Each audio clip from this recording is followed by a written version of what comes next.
بسم اللہ الرحمن الرحیم۔ حضرات محترم، میرے بھائی بہنوں اور بیٹیوں، آج میں استغفار کے متعلق آپ کو کچھ بیان کرنا چاہتا ہوں جو ہر مرد اور ہر عورت کی انتہائی ضرورت ہے۔ اللہ جل شانہ نے استغفار کو گناہوں کے زہر کا تریاق بنایا ہے۔ اب سن لیجئے، استغفار کے معنی ہے اللہ تعالیٰ سے مغفرت مانگنا ہر بد سے بدتر گناہ جو حقوق اللہ سے متعلق ہو۔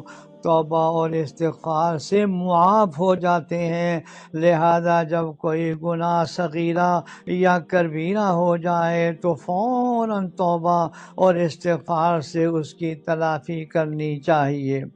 ہر مسلمان جانتا ہے کہ سرکار دو عالم صلی اللہ علیہ وسلم گناہوں سے بالکل معصوم اور پاک ہیں۔ اس کے باوجود بخاری شریف میں ہے کہ آپ صلی اللہ علیہ وسلم فرماتے ہیں کہ میں روزانہ 70 سے زائد مرتبہ توبہ اور استغفار کرتا ہوں۔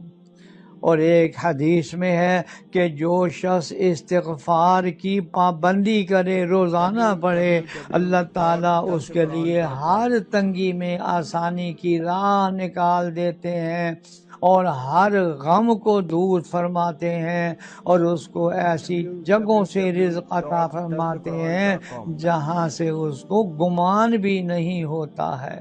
لہذا چلتے پھرتے اٹھتے بیٹھتے استغفار کرنے کی عادت ڈالنی چاہیے، اور دن میں کم از کم ایک تسبیح جو ہے وہ استغفار کی کر لے تو بہت اچھا ہے۔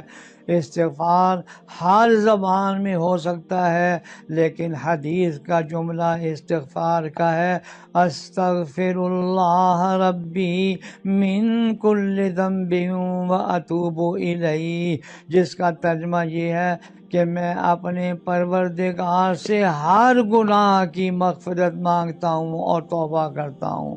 اور یہ بھی اگر استغفر اللہ پڑھتے رہے تو یہ بھی استغفار ہے۔ اور میری درخواست یہ ہے کہ رات کو سونے سے پہلے چند بار حضور قلب کے ساتھ اپنے دن بھر کے اعمال کی کوتاہیوں کا تصور کر کے ان سے استغفار کر لینا چاہیے۔ یا اللہ، تیری رحمت کا واسطہ دیتے ہیں، ہمارے سارے گناہوں کو معاف فرما، آمین یا رب العالمین۔